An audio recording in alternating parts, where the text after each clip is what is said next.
임차 목적물인 주택이 환가가 되었음에도 불구하고 거기서 보증금을 받지 못했다면 받지 못한 나머지 금액에 대해서는 피해가 구체적으로 확정이 된 거잖아요. 이런 경우는 전세 사기 피해다라고 이제 본다는 거고.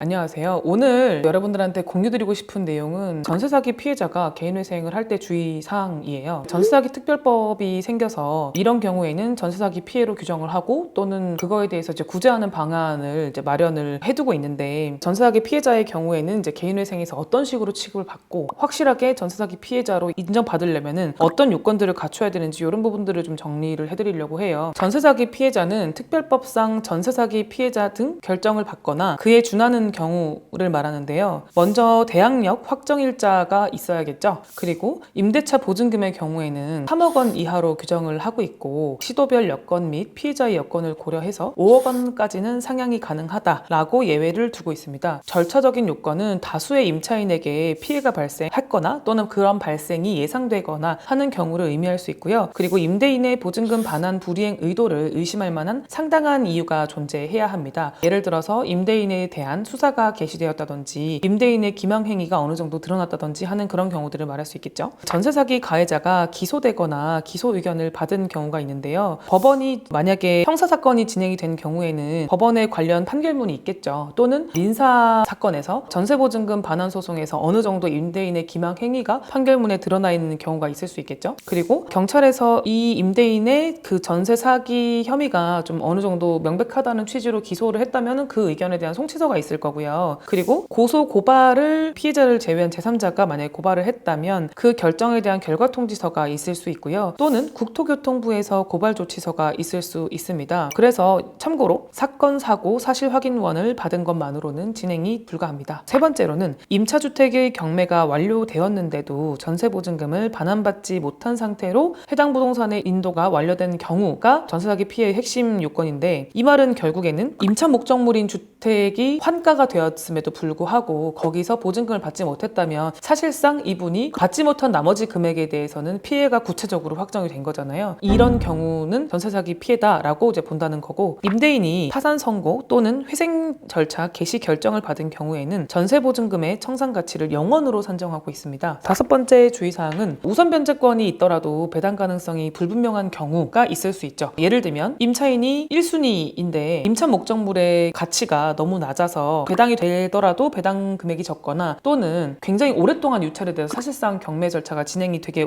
안 되는 경우들이 있잖아요. 이런 경우에는 청산가치를 경매의 평균 낙찰가율을 곱한 금액으로 청산가치를 상정하도록 하고 있어요. 구체적으로는 감정평가액 또는 시가 곱하기 경매 절차 평균 매각가율, 이렇게 이제 평가를 하는데요. 감정평가액은 대부분 강제경매나 임의경매를 신청을 할 때 감정평가를 하도록 되어 있으니까 그 금액을 기준으로 보시면 될 것 같고, 둘 중에 만약에 시가가 더 채무자 입장에서 유리하다면 요구를 한번 주장해 볼 수는 있겠죠. 그리고 평균 매각가율이 또 임차인 입장에서 좀 불리할 수 있거든요. 그런 경우에는 이게 더 현실에 부합하다라는 취지로 소명을 해볼 수 있을 것 같습니다. 그리고 가장 또 중요한 특징이 이런 케이스가 조건부 인가 결정이 나는데요. 원래 보통 조건부 인가는 채무자의 소득이 좀 불안정하거나 취업한 지 얼마 안 됐거나 소득이 현저하게 줄어들었거나 이런 경우에 이 사람이 한 1년 뒤나 2년 뒤에 소득이 좀 올라갈 수도 있다라고 판단이 될 경우에 조건부 인가 결정이 보통 나거든요. 전세 사기 피해의 경우에는 변제 기간 종료 3개월 전에 경매 절차 등에서 실제 배당받은 금액을 신고하는 내용의 조건부 인가가 나는 경우가 많은데요. 경매에서 해당 부동산의 배당금이 확실하게 결정이 된 건 아니잖아요. 보통 예상 배당금으로 들어가기 때문에 실제 배당받은 금액에서 만약에 좀 초과해서 받은 금액이 있다면 그 부분을 반영을 하는 방향으로 하려고 이런 조건부 인가 결정이 나는 거겠죠.